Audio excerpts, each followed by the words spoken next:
Get ready, get set, because it's time to go with the It's 420 Somewhere podcast. With your host with the most, the man voted most likely to smoke out with a Yeti,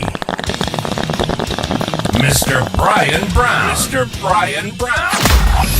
Now sit back and relax, because it's time to go live across the world. Because it's 420 Somewhere. What's happening? What's happening, guys? What's happening, guys? That's right. Got a whole control panel I'm trying to figure out, trying to use. All right, at least I got the mic on. That's all that matters right now, right, guys? All right, welcome to It's 420 Live. How's everyone doing on this fine, fantastic day, guys?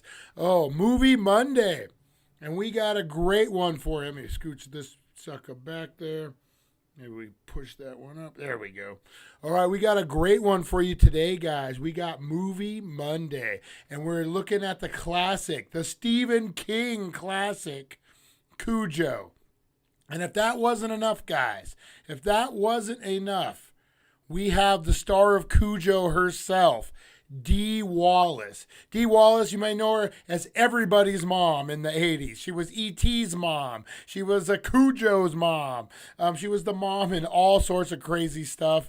But she's the 80s mom, man. She's a legend. CuJo, E.T., the list goes on and on, guys. And we have her on the show to talk about CuJo, behind the scenes, and some really, really cool stuff that you won't hear anywhere else, but only on the Daily Dank. That's right, guys. All right. So, welcome to 420 Podcast. What is it? The 10,000 subscribers celebration continues, guys. The 31 days of giveaways for the spooky holidays. If it's your first time joining, make sure you're blowing up those comments. Let us know. We've been known to give out prizes. We're giving out all sorts of prizes, but we've been known to give out first-time commenter prizes like a welcome gift. So make sure you let us know if it's your first time watching. Also, how do you get in on the 31 days of giveaways, you ask? Well, guys, to celebrate the 10,000 subscribers, we go live every morning at 7:10. I give a question of the day. We unbox some really cool stuff. We're giving away a BAM box for today's question, guys. How cool is that? The whole box. All sorts of cool. Autograph, lithograph. There's a prop in there. There's 2 pins that I didn't want to give up, but I'm going to. And all you got to do is answer the question of the day. and it's subjective. You can do it as many times as you want over on 710, and you can do as many times as you want right now. So, guys, the question of the day is, who would win in a straight-up slasher battle? American Psycho or Ghostface, the Ghostface Killer. That's right, Ghostface, guys. Who would win in a straight-up stalking death match to the end? That's the question of the day. We got a lot. We're gonna stay on this subject next month, guys. So warm up to it because we got a lot of cool stuff happening. All right. So we also got the top 5 at 420, and these are epic haunted attraction fails. The top 5 at 420. These are epic fails. We're going to jump into it right now. Haunted attraction epic fails. Here we go.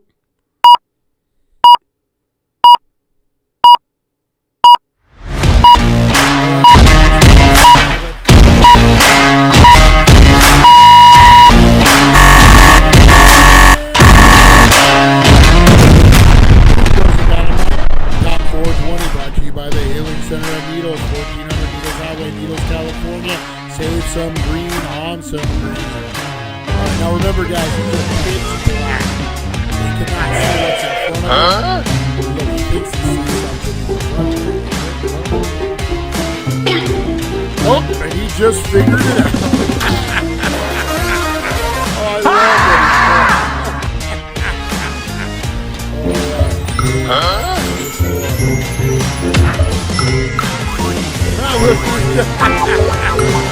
That must be like an escape. Like this guy ain't intimidated at all. He's like, what? Oh, look, they're looking good. Oh, they're going to climb the chair. He gave me the thumbs down. Oh, that's great. Oh, man. All right. Yeah, it must be like an escape room or something.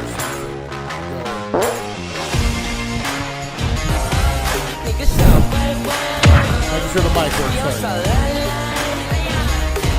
Now he's scared. Oh, that's good. No, he's like, I'm going to keep that door shut. Oh, that's good. That's really good. All right, number 2, guys. Yeah, this is like the laser tag. Look, that dude straight kicked her. That dude straight kicked her. Oh, look, they're holding her down with their feet. That's kind of cheap.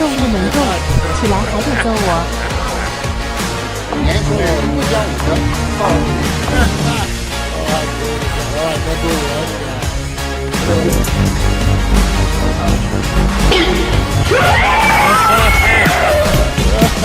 Look, that dude ran. He left his girl. And look, she grabbed the thing. Look, she said grab the thing. I'm sorry. Oh, what a shit. Alright, that was your top 5 at 420. We got a quick bonus round for you guys. So stay tuned.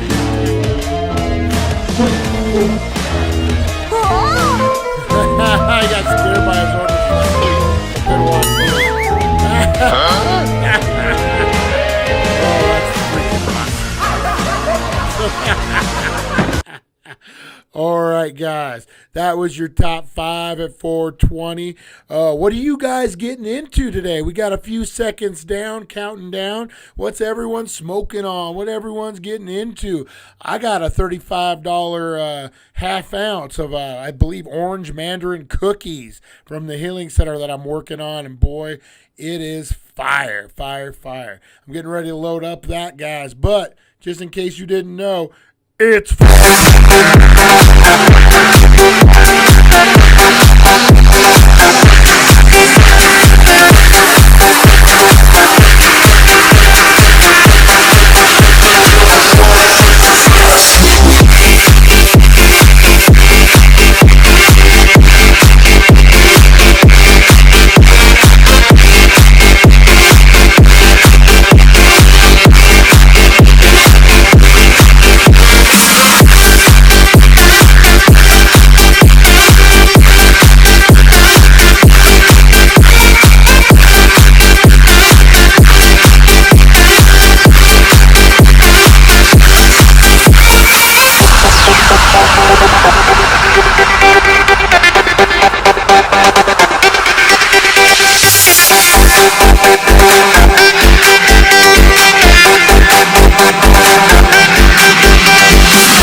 right, guys, we are back.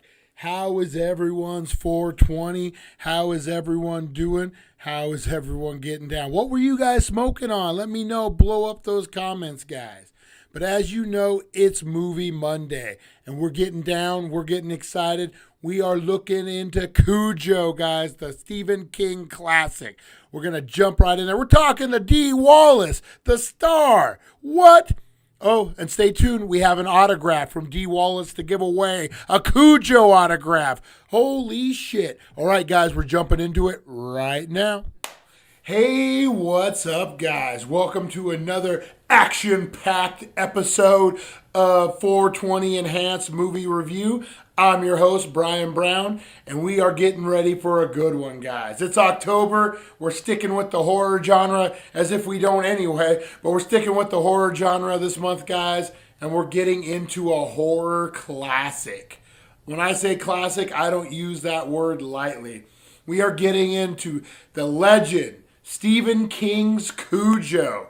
That's right. We have Dee Wallace, the star of CuJo, is going to be sitting down, giving us some great words of advice, some behind the scenes story of what it took, how many dogs, and if the dogs were treated better than she was. That's right, guys. We are going to talk to Dee Wallace herself, the mom of the 80s, E.T., CuJo. The list goes on and on. Such a great privilege to have her on the show. Oh, guys, awesome. I'm excited to hear some of those stories. We're going to get into this review in a minute. I just kind of want to, this was a little before my time. I was probably the kid's age in the movie. I was born in 76. This came out in 83, I believe. So I was about to say, I was pretty little. So it kind of passed me by a little bit. But when I got into my teenage years, those kind of movies were on HBO, Cinemax, Showtime, and all that. So you were able to relive them. And that's when I got into CuJo. And really the Stephen King library of books to movies, I guess you would call it, that he came out with in the early 80s, late 70s. Oh, there's some good ones too. And you know what I really, really like about these movies is the simplistic nature of them. The filmmaking is so simple. You got an intro of what happens. You got a beginning, middle, end, and the story flows. We're going to get into the review, but I really want to focus on the fact of how simple and easy this was. I wouldn't say easy because you got animals and children. That's never easy. But how the story just flows and how simple and basic storytelling structure is in it and how well it works. So we're going to jump into that. We're going to talk to Dee Wallace. We're going to talk to CuJo. No, we didn't get CuJo, unfortunately. CuJo the fifth at this point. But we're going to talk to Dee Wallace. We're going to get some great stories. We're going to jump into this legendary movie. We're going to break it down. And we're going to get into it right now, guys. All right. CuJo. This movie came out in, I believe, 83. It stars Dee Wallace and a very young Who's the Boss star. Look at that. That's right. I think that it was this and then Who's the Boss. And I don't know if they've done anything ever since, but pretty cool. So, movie starts off, like I said, the story is super simple, guys. Super, super simple. You got CuJo, the big Saint Bernard out in the farm, just chasing rabbits. And he comes across a cave, and a damn bat bites him. I almost feel bad for CuJo at this point. I'm like, oh, fucking CuJo, man. So CuJo gets infected with rabies. And you know what, guys? This is a 40-something-year-old movie. If you ain't seen it yet, I'm giving away spoilers. I'm sorry. Please watch it if you haven't seen it yet. It's a definite classic, and you'll love it. But I'm giving away spoilers. 40 years is long enough if you guys haven't seen it yet. All right, so CuJo, easy for me to say, gets bitten by a bat and he gets rabies. So he's festering up. The beginning of the movie really focuses on Dee Wallace and the family. Dee Wallace, for some reason, is having an affair. I don't know why, but that's part of the storyline. And I guess it kind of shows the struggle of the marriage and that kind of thing. I got subtext, and I'm guessing it probably in the book had a lot more to do with it than in the movie. So you got the family, like a boy, mom, dad. They're just living in upstate New York. It looks like to me, or maybe Connecticut, somewhere by the ocean. I don't know. So they're living up there, living the good life. But for some reason, Dee Wallace drives a Pacer, I believe, or is it a Pinto? It's either or maybe a Gremlin. One of those, and it has a lot of problems. So they get introduced. Oh, first of all, the little boy is scared of the closet monster, like all little boys would. Very poltergeist feel to it. The door opens on its own. He's scared. That kind of sets up a little fear in the boy. They end up having car trouble. He gets a mechanic recommendation that works out of his barn out in the farmland. So he drives out there. Guy does a good job. And they get introduced to CuJo. CuJo now has just gotten bit. So he's still a great dog. He's licking everybody. He's running around like St. Bernards do. And he's having a good old time. But that rabies is getting built up inside of him. So in the meantime, while all this is going on, the husband finds out that Dee Wallace is having an affair. Things get a little heated. The Pinto, Gremlin, Pacer, whatever it was, is having problems. So Dee Wallace decides she's going to take the baby, or the boy, little boy, up and get the car fixed where they were before. Little did she know at this point, CuJo is full on rabies mode. He's eating the neighbor. He's eating the dad, his owner. He's just going crazy. And so Dee Wallace pulls up to get her car fixed.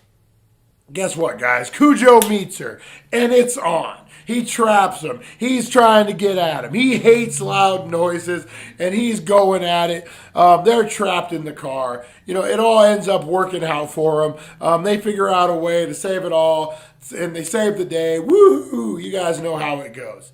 So what I really, really enjoy about this movie is the simplistic nature of the storytelling. I mean, this isn't a monster.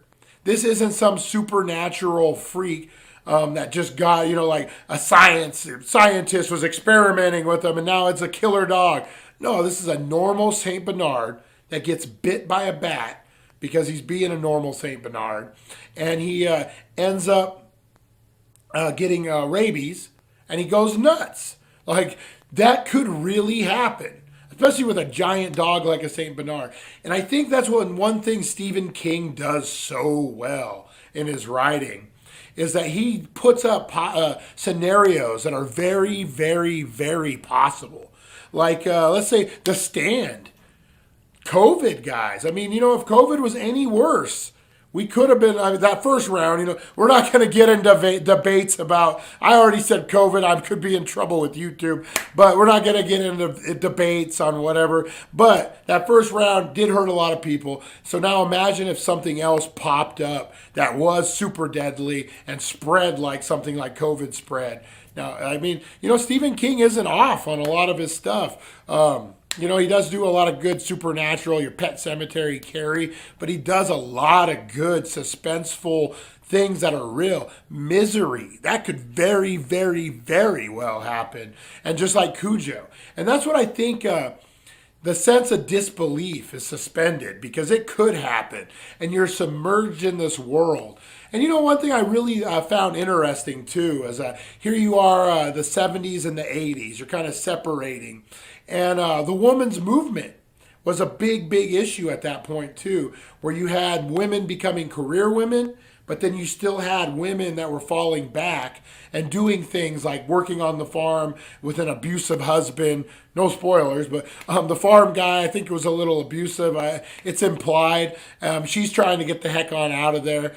But you kind of see the divide of that time of, the modernization and the old school. There's a scene that it's still my generation, so I was a little kid, but I seen a lot of it. Not from my parents were great, but other people where you still had that, like, the wife has to ask permission to go visit her sister in Boston or wherever it was, which is just like, I don't know. It's such a weird time in our history, especially for women's rights and women's movement, that it's crazy. It just was interesting to see. When you watch some of these old movies, you can kind of see what I'm getting at, like on that.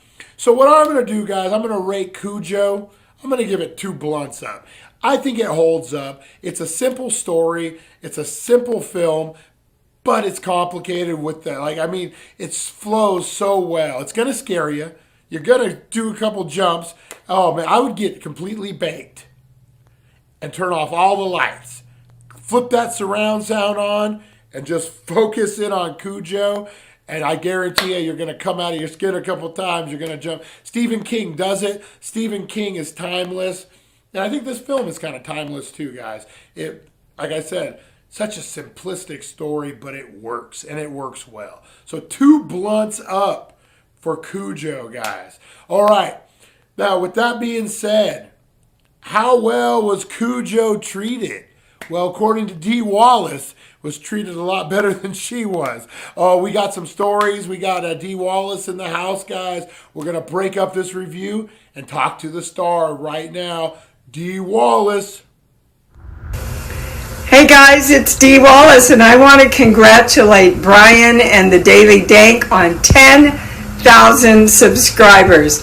And Brian is a huge fan of CuJo. So I want you to know, Brian, there were 13 dogs that played CuJo. All of them were trained to go after toys. So we actually had to tie their tails down with fish wire so you wouldn't see them wagging them all the time. And the trainer was so beautiful with these dogs. He even slept in the barn with them. Believe me, they were very much more treated well than I was. So for all of you animal lovers out there, just know that the dogs in CuJo were loved beyond words. Congratulations, Brian. Thank you for joining us on the It's 420 Somewhere podcast. Broadcasting worldwide and brought to you by thedailydank.com. Check out our merchandise and amazing content. And follow us on all our social media. Now, you don't have to go home, but you can't stay here.